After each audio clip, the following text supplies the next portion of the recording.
Ekim süreci aslında İsrail'in uzun yıllardır çizdiği güvenlik ve askeri imajın bir anda ciddi şekilde zedelenmesinin önünü açtı. Bu İsrail için çok fazla sürdürülebilir bir durum değil. Haliyle bu sürdürülemezlik hali işgalin çok daha sert haliyle Gazze'de vücut bulmasının önünü açıyorken İsrail içinde de derinleşen bazı krizler var. İslam dünyasının bir kere bunları görmesi gerekiyor. Ordu, siyaset, toplum üçgeninde derinleşen çatlaklar var. İşte bugün görüyoruz. Esirlerle alakalı protestolar devam ediyor. Netanyahu üzerinde biriken bir öfke var. Ya da ordunun siyasetle arasındaki gerilimler var. Tersine dönen bir demografi var ki İsrail için demografi en hayati konu. Kurulduğu günden bu yana İskan politikasını yürüttüğü için bugün göçün tersine dönmüş olması İsrail için aslında bir beka problemi haline geliyor. Bunları yan yana koyduğumuzda var olan tabloda İsrail'i kriz dolu günlerin beklediğini söyleyebiliriz. İsrail de aslında ya da Netanyahu hükümeti diyelim bu krizi aşmak adına savaşın hem uzatılması hem de farklı coğrafyalara yayılmasını bekliyor. Temenni ediyor ki ancak siyasi mirasını, bakiyesini bu şekilde muhafaza edebilir.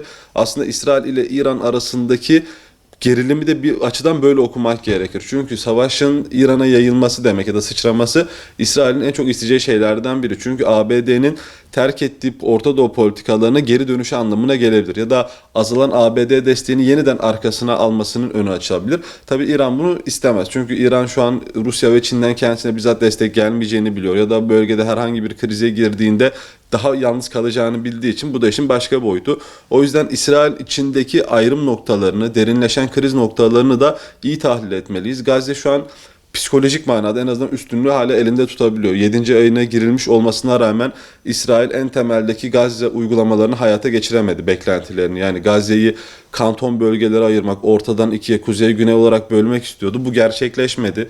Gazze halkını tehcir etmek istiyordu. Bu gerçekleşmedi.